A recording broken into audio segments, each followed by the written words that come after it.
how I dress every day, or should I put a t-shirt on because it's on TV? I just want to. It's okay. Well, you don't really. That one with the leg thing, I don't know. Yeah, I don't have any. Like, I try to stay away from the camera. I know how that goes. Right. I got busy and got dating someone, and I didn't. Then you got handles. I understand. Well, we spoke. But we're good. We're good. Before Valentine's Day? He just told me 2 days. Oh, that goes through much easier than I thought it would. Oh, you want to try to cut? You should try to cut one. Yeah, I'm going to. And then we do bars. That's why all this. All right, stop after that one. Okay. Let's get a close-up of just the thing going down in so you do a little cutaway. Okay. Yeah, go ahead.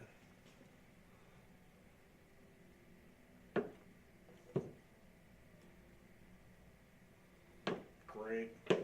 Those aren't even. That one on the end is way bigger. Oh, yeah, it just feels Oh right. man, you might have to quit whatever job you're doing. And cut things? Yeah. Not bad. I love this. This would be my favorite thing to do.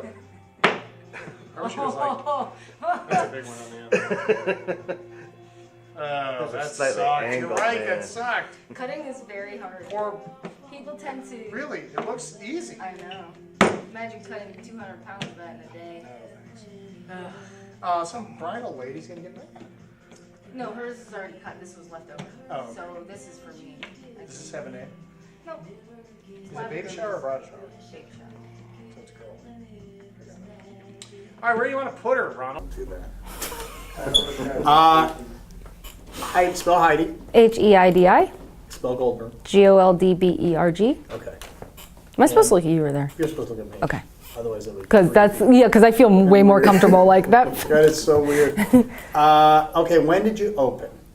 This location opened in July of 2010. When did you open? We started selling soap in March of 2009. 2009. Mm-hmm. Down the street. Mm-hmm. All right, take me all the way back. What year was it when you started to have your health problems, and tell me what happened? Well, I'd had issues my whole life with like allergies and stuff, even as a child. But in 2003, I was really sick, and my doctor at the time told me I'd be lucky to live to see 30. And I only had 3 or 4 years to go till I reached that point, and I was terrified because I had a little baby. And it wasn't long after that doctor visit that I went into anaphylactic shock in my sleep, which had never happened to me before, ever, and I didn't even know what was wrong. I just drove myself to the hospital, which was only about 5 minutes away at the time, and then I collapsed, and my blood pressure plummeted, and when they brought me back, they said, you know, did you change your shampoo? Did you eat something different? Are you on a new medication? What's your laundry soap? And I didn't know why they were asking me those things. They didn't really explain what happened to me, and I didn't really know. But they just got me well enough to leave. And I went to my parents' house after I got out of the hospital. And the first thing I did when I think anybody goes to their parents is open the fridge. And I opened the fridge and just stood there in shock, because one of the questions they asked me was, did you eat something different? And I wasn't sure what I could and couldn't eat. So I grabbed an apple, and I said, well, I'm gonna eat an apple, and if anything happens to me, take me to the ER, but at least we know it was an apple. And I started this whole journey unintentionally of eating real foods, whole foods, so I knew what they were and if they were my problem or not. How heavy were you? I was 242 pounds. Why? I don't know. Nobody really knows. It's not that I ate unhealthy, but I didn't eat as healthy as I do now. Nobody's really sure. I think a lot of it was the medications I was on, probably for, just being sick. They said everything I had was allergy and autoimmune. They said I was pre-diabetic, I had severe asthma. I was in the hospital every couple of weeks with just asthma alone.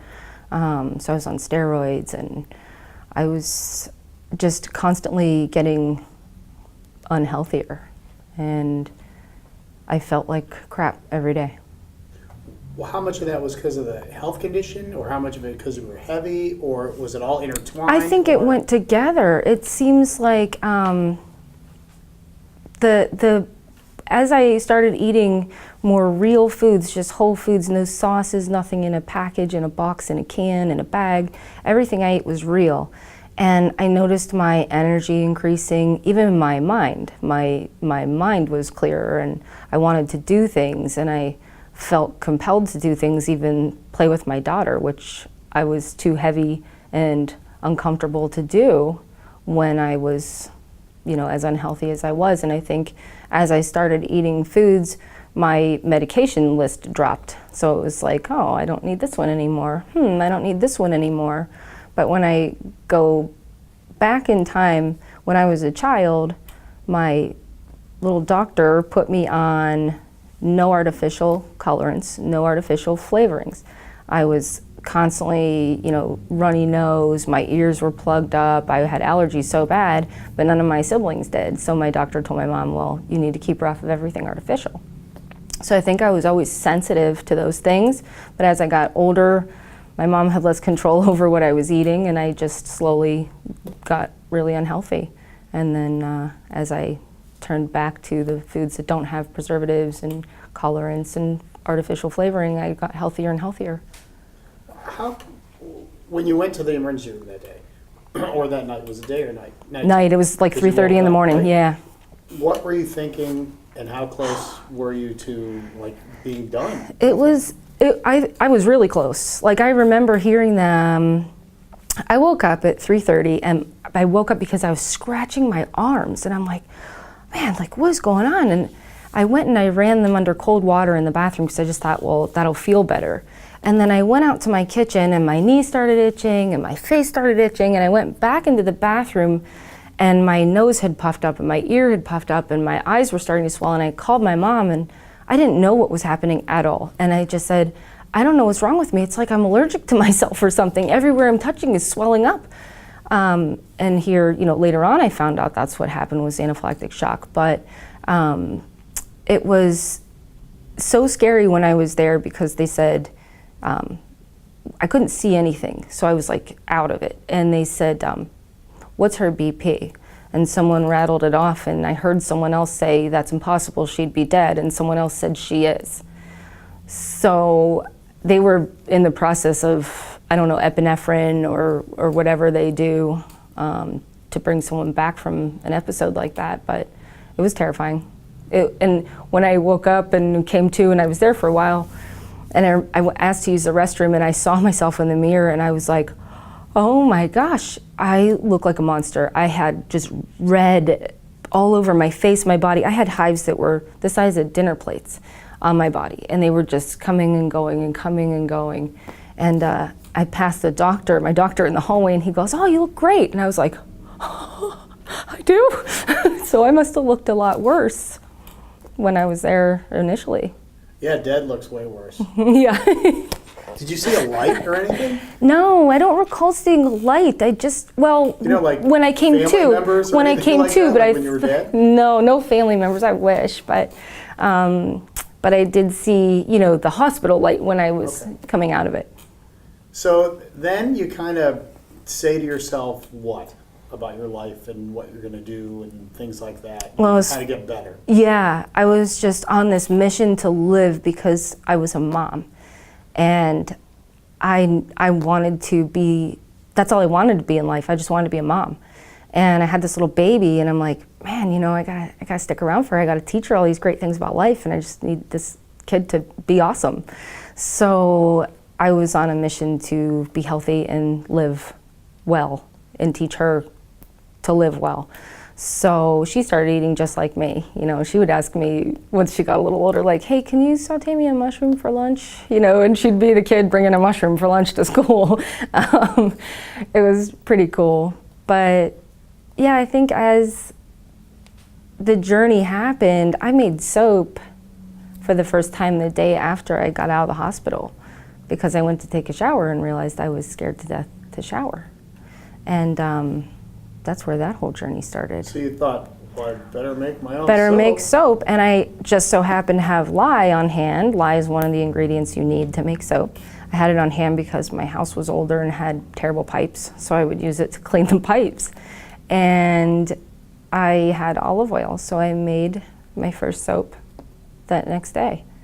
And I used it the day after that, which is a big no-no, but I didn't know it at the time, and I thought, wow, why do people use this stuff? It sucks. Really? You're not supposed to? No, you have to wait a month. You do? Yeah. Oh. Yeah, from the time you make it to the time you use it, it's a month. Why? The first 2 harsh? weeks, yeah, exactly. Boy, you should be a soap maker. I know I should. Well, how did you even know how? I just looked it up online, how to make soap. Did you have to look up shampoo and other things No, too? no, I didn't do that. I just used soap for everything. I just started using it for everything. And I hated it at first. I was used to body wash and, all those easy things. Yeah. Yeah, that smelled amazing. And then the more I got into making soap, I fell in love with the artistry of it because I've always been into art and it just comes second nature. And it reminded me of working with clay, cutting it and doing design work in it. It was just really cool for me. And then I started being fascinated by what it was doing for my skin.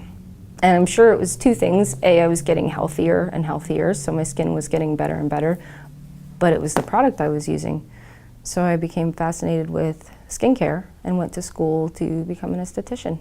What was your job before this job? Did you have a job? I did. I was a stay-at-home mom, but I worked for the family business, so I would answer all the business calls from my dad's windows and siding company. So did people, when you decided to do this venture, what were people, I'm sure there were some naysayers. Well, I didn't decide to do it. Okay. That's the crazy thing. I was making soap. It had been quite a few years, and my sister called me out of the blue, and she was like, "Hey, Hyde, she owns her own business," and she said, "My employees love that soap you made, and we use handmade soap all the time. We live in Baltimore. We got it at our disposal. It's everywhere, but yours is better than theirs. Can you make me a batch to give to my employees for Christmas?" And I was like, "Sure." And said, "I can't afford to make it, so you're gonna have to send me some money." So she sent me some money, and I made the soap. And then all of a sudden I had this Etsy account that she set up for me, and I was selling soap online that I had no idea I was selling. And I'm like, "Did you do something with my soap?" And she's like, "Oh, you're a single mom, you make great soap. It'd be a nice little extra income for you." And it started growing faster than anybody expected, just online, I think because I had the credibility of being an esthetician in skincare. So she calls me one day and she was like, "Hyde, we can't afford to fund this. Like, it's growing faster than we didn't think you were gonna need this kind of money and have this kind of growth." And I'm like, "Okay, so now what?" She's like, I don't know, you're just gonna have to go get a big account or something." And I was so upset. I'm like, wow, throw me the sharks, why don't you? I'm stuck now. See you later. Yeah, and so I was really angry, and I just hopped on my computer and I wrote to Whole Foods Markets. And it was just a really crappy little email. I didn't have a great website, or I had this dinky blog, and I was like, "Hey, I make really great soap, you should have me in your stores." And 2 days later I had a phone call. And 2 days after that I was in Baltimore meeting with them. And a couple months after that, I was selling to 5 Whole Foods Market stores. It was really crazy. And that's how this happened. So because I decided to go ahead and sell to Whole Foods, one of the requirements as a vendor for them is you cannot make your product at home. So I got this little garage location to manufacture. And that's how I moved from my kitchen into my garage. But it was just you. It was just me. How much did you have to make? Way more than I was making. Right. So good luck sleeping. Yeah, exactly. I didn't get much of that at all. And in the whole process, the news came out and did a story. And the demand for a healthy product like that, even though it was so early in the morning, was still so big. I sold out of soap. People were calling, "I can't find you. I want your soap. I can't find your location." And I would say, "Look for a big garage door near a bus garage." And they found me, and they wiped me out of soap, and I didn't have it to make for Whole Foods orders because it takes a month to cure. And as it was growing faster than I can produce, there's that wait time of a month. And the income, I did not have enough money to support life, the business, the growth.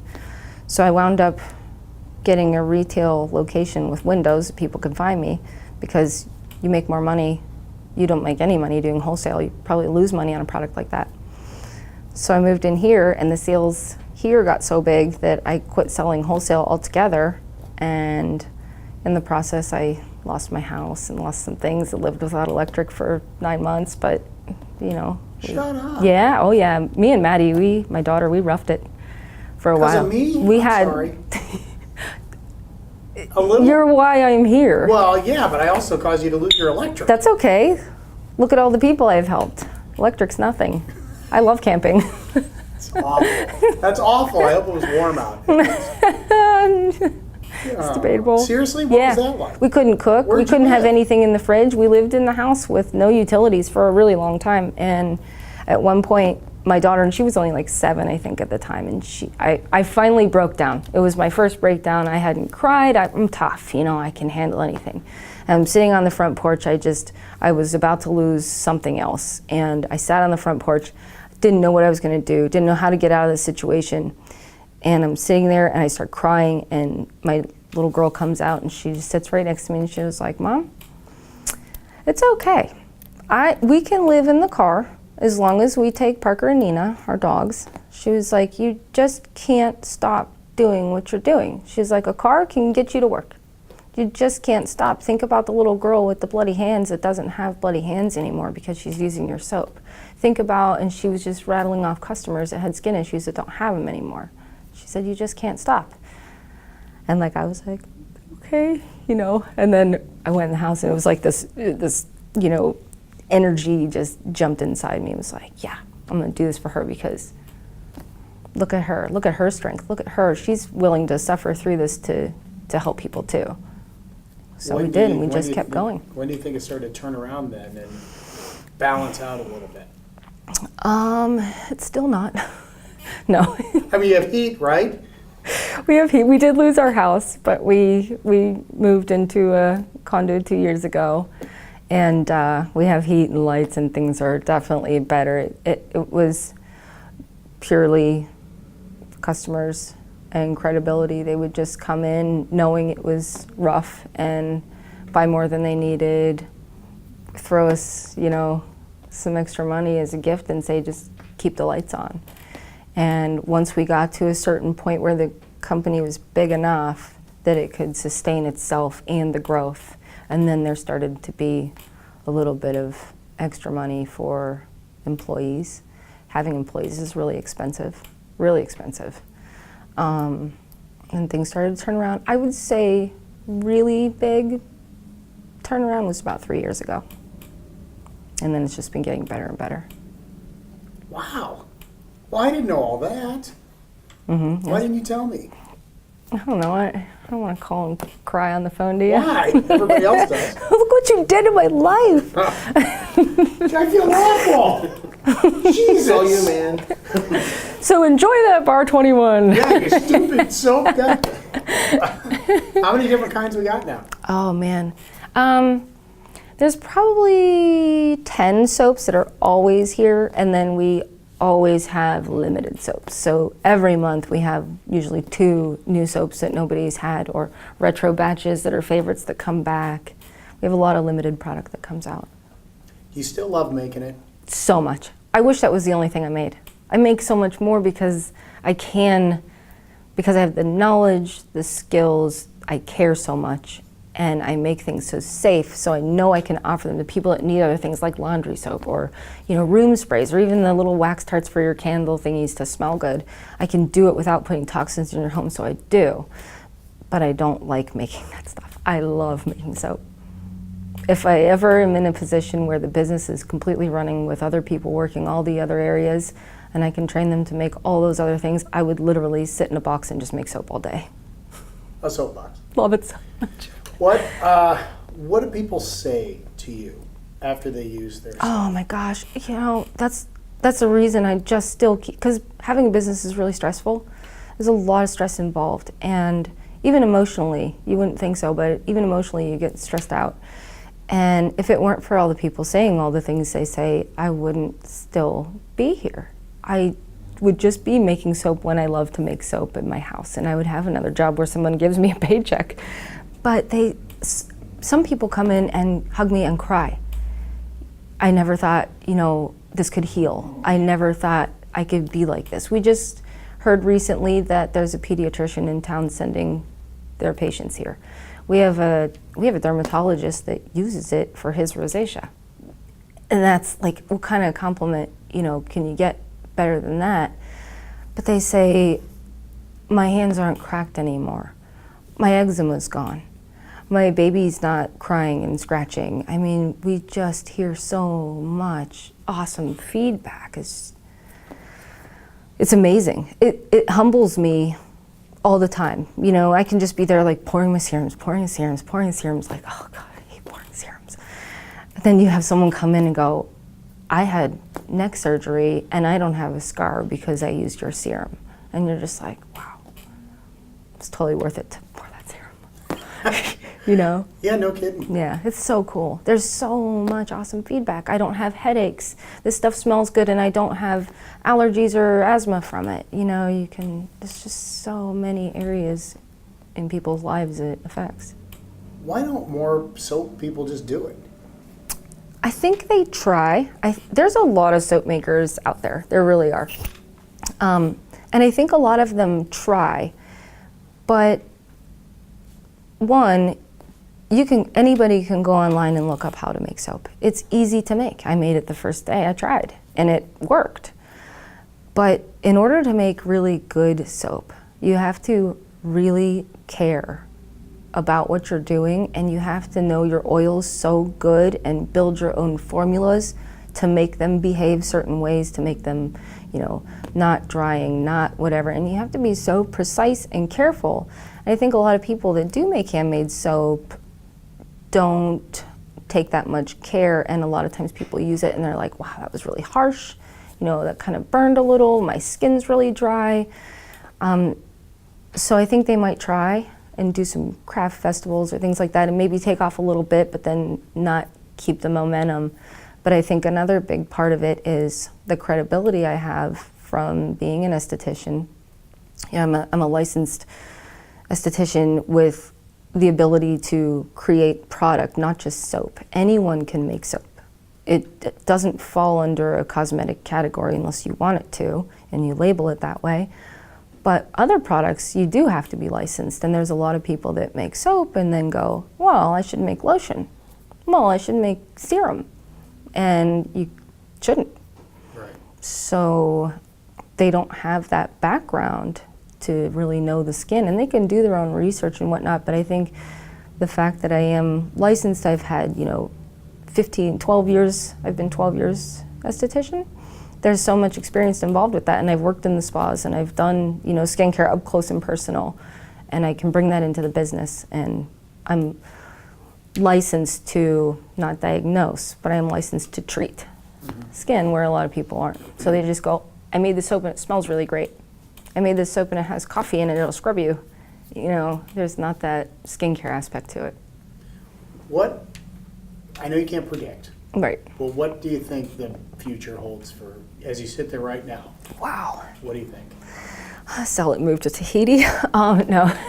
You can't. I think a few things about it.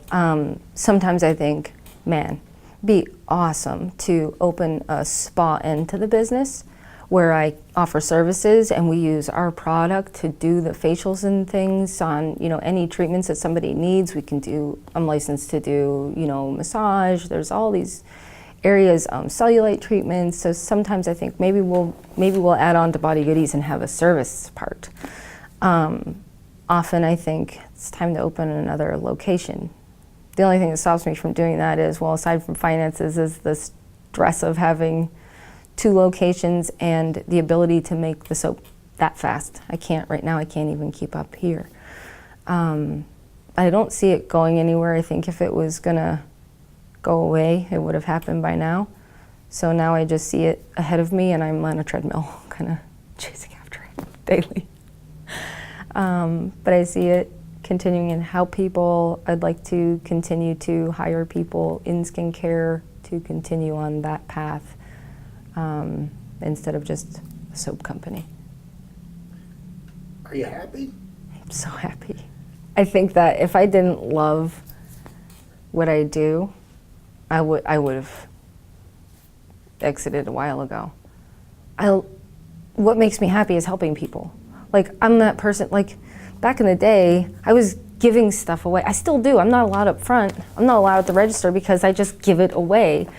And that's where my happiness comes from, is helping people. I'm just a giving, generous, caring person. What I wanted to do if I didn't wind up, you know, a young single mom or a soap maker, I wanted to be a police officer or an emergency surgeon.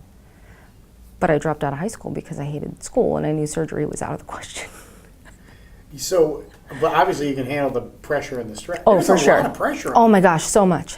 So much. There's like, and it's demand that a lot of people don't even realize is there for me. There's, aside from just the financial demand, there's demand for new product all the time. So I'm constantly like, you know, oh, what am I gonna do? What do people want? So I listen, you know, I care so much about what the customers want. There's pressure to succeed. There's pressure to have the time to make all the products. Nobody here makes anything. It's me. I still do all of it. Everything you see in the shop is made with these. And that's a lot of pressure in itself to have those kind of hours to pull off that kind of product where, you know, 2 years ago we would launch a batch of soap, just one batch, and it would last us the month. Now we're lucky for it to last a week, even if I make 2. It's a lot of pressure. It's a lot of pressure. There's pressure to be a good boss, which is really hard. There's pressure to keep the ethics here, even when I'm not behind the counter, you know, just to have somebody represent the business like I would, like I did when I was behind the counter. You know, so I try to pop over here a lot and still meet all the people. That's probably the thing that bothers me the most, is that I don't get to visit with the customers as much as I would like to. Yeah. Yeah. Okay, we're done. Okay. You okay? Yeah. All right, good. Are you okay? How long does it take you to make a batch of soap? Put all the errors up. You want me to fake vomit? So if I make soap this morning, Yeah. Which takes how long? so you heat it up, which takes like 15 minutes, but then it has to cool down, which takes about an hour. You gotta pour it. That's the time. Why is that so popular, you think? It's our, like, man, eczema, psoriasis, rosacea, acne. Have them suds up a lot. The new Lime Bar is pretty crazy with suds. That one is? Yeah. Lime mudslide. Did you smell it? I tried to smell it, I didn't smell anything. Smell the I bottoms wanted of the to. bars. Pick one up that's like sitting on the bar and smell the bottom of it. Now I smell it. I picked that one up and I didn't smell it at all. And I'm like, oh, I'm kind of bummed. I wanted to smell it. Usually, Minutes, yeah, and then it goes into like a pan, yeah, right? yeah. And then you have to. In our Well, house, I almost buried you, our house dude. was really crappy anyways. It fell apart all the time. It was fine. Yeah. The basement. Play with these dogs so we get some video. You too, Maddie. What? Yeah. Yeah, get over here. Yeah. With your mommies. We should put this, the serums on you. We just took a picture of them yesterday. Hi, Moss. Who's here to see What's you? going on? They're our little shop dogs. When people come in, Yeah. because this one, well, you saw her come in. She was always, Skeptical. yeah. Skeptical. They're only about a year and a half, but they will come up now. We say, who's here to see you? And we make it a really good thing. And, do you want to smell this? What? Oh. Yeah, they don't hate it. Like they don't sneeze and stuff. No. Mm-mm. They pop their little heads up at the counter to see everybody. Oh, It's okay. like and people come here just to see them. Is it the same kind of dog? Yeah, the Australian Shepherds. We're They're sisters. sisters, yeah. They came from the same litter. You shed? They shed really bad, but it's so thin, you almost don't care. Monks. Willie's our trick dog. Willie does, well, her name's Willow, but we call her Willie. Yeah. She does roll over, she does speak, high five, higher five, low five. She's, like, she'll learn a trick in 30 seconds. Mox makes up her own tricks. I That's see. you. What time do you guys open? 10. What, and how many days? We're open Tuesday through Friday, 10 to 6, Saturday, Sunday, 10 to 2. You're open on Sundays too? Mhm. You're off on Monday. We used to be off on Sundays too, but now just Monday. So this is, like, you do this non-stop? Yeah. All the time? Yeah. It has taken over my life. I guess. Yeah. That's why I don't need a husband. That's why? Yeah. Okay. Because that's a husband's job normally, right? They take over your life. Heidi doesn't like that. You're anti-guy. I love men so much. I just like it when they don't want to commit to me. That's the best. They don't like me that much. Oh, God. You make good friends. No. You guys make friends. They are the best dogs. Yeah. They are so sweet. They're very nice. Little baby. Really? Fox is like, I'm real nice. I know you want to play. She I know. loves men. I Roxy's, know you want to Roxy's play. the man lover. I know it. I get it. I Oh, she get wants to give you a it. hug. I get it. I get Oh, Moxie it. I wants can't your have hair all hugs. over me all day. I would Yeah, play we with have you if I was plenty wearing of shorts. So what? You look pretty, Mike. Look at my hair on you. Oh, shit. From Greece. We go visit this Greek guy in Cleveland, and his dad came over here like however many years ago. Rock 7. Yeah. I will be, because She's gonna be you'll like, be running everything, and I'll just be sitting over there Yeah. pretending I'm working. yeah. You gotta run everything. Don't sell it. Oh, that's bad. No, he was I did that one. Yeah, he did. He I did did a that. pretty good job on that. Yeah, this is You want good. to cut some more? It's pretty fun. Yeah, we can't use this now. Oh, yeah, we can. Yeah, these are Our yours. customers will buy anything Oh, we yeah, want out they there. would. Crap, I want the good stuff. Sign your It's name on crazy. it. What? Like Yeah, Case it Bar. is so crazy. He We should- buried us. We should auction off. But I have like 4 of them. Do you want me to cut this? Because I'm super good at it. Sure. Okay. Get out of here. That whole rack and that batch right there, they're all bad. The whole rack that looks like that, they're not cut. Wait a minute, bad. I had a new guy come try to help, and he didn't put 20 pounds. Shit. And what did the new Not guy do? including what I paid him. It was the new guy like, hey, sorry. He was like, oh my god, I'm never working there again. You're right. So this is. Then you crank it up and it heats up. Yeah. Does it Plug boil? it in and no, it doesn't boil. You just want to get it to where everything is liquid. And then what do you do with it? Turn it off and let it cool down. Do you use the spout? Do you pour it out? Yeah, I pour it into these buckets, empty ones. Pour it in, and then I have to hoist the bucket up to my benches. Oh. See, that's why I can't date guys, because they suck up my life, and then I lose my gym time. I told them, you know, in order to be healthy, you have to be selfish. Believe me. It's I true. know. You need to set time aside for yourself, and I it's know. hard to do when someone wants your time. You know? Oh, can you not put any of that Anything? marijuana? I've Can you had- do that? Yeah, Did you do it? I got it in. I haven't made it yet. It's illegal. It's legal now, right? It probably helps. It does. It's great for skin. Really? Yeah, it has vitamin D in it naturally. It's like the only oil that contains vitamin D in any kind of quantity naturally. We have a beer soap coming out, or 2 wine soaps come out next week. Oh, smell this. I'm glad we got a shot of that. These are our 2 wine soaps. What's That's this one? Merlot. The copper Oh, on smell top. it. That's dragon's blood. How often do you have to just try to make it look pretty and it has nothing to do with the scent or the stuff in the soap? All the limited stuff usually. Like that? Yeah. Yeah, limited. Like these are our wine soaps. They come out every year. This year my supplier didn't have enough of the oil for the scent, and this is gonna be gone in a day. We have such a following for the wine soaps. Seriously? Yeah. Why? Smell them. And they are So what? amazing on the skin. The alcohol in wine and beer drops the pH of the soap, so they're really moisturizing and the latter are amazing. This is blueberry Zinfandel. This one's Merlot. That's our beer soap, and it's a This one here? it's a chocolate peanut butter espresso porter this year. Yeah, I know. Crazy. This is all the ruined soap. $5,000. Thank God for wine day. We'll make it up. Did you do anything with it? No.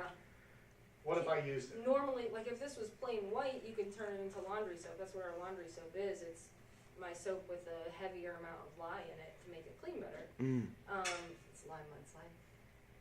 I mean, what if I used it? Like, what if I was Just it would burn. It wouldn't burn off, but it would be hot and you could feel the rash How did you know? right here. I knew as soon as I came in. Good thing. I unmolded it. I mean, does it look Just right? from the look, nope, it looks different and it feels different. This is, if you feel that and then feel this, Yeah, this part doesn't feel the same. right. It's lye heavy. It's hard. It's shiny. It's just, Does the top Yeah, it look does. right? Does this part Mhm. look right? yep. That's what you were going for? Well, this is wrong, but yeah, it's always messy. But see how it crumbled there? Yeah. That's lye heavy. Does lye, what is lye? I don't even know what it is. Fat? No, lye is sodium. You know, you actually should work for free for a little bit. You know, it's one of the Liberty firefighters, and I'm friends with all of them, and he just needed some extra cash, and I'm like, okay, dude, you can work, yeah, that's fine. And then it's cool. It's just like, just keep an eye on my shop when I'm not there, and we're good. If we have a fire, get it out quick, and we're good. Uh-huh. Is this like a flammable? All right, we did it.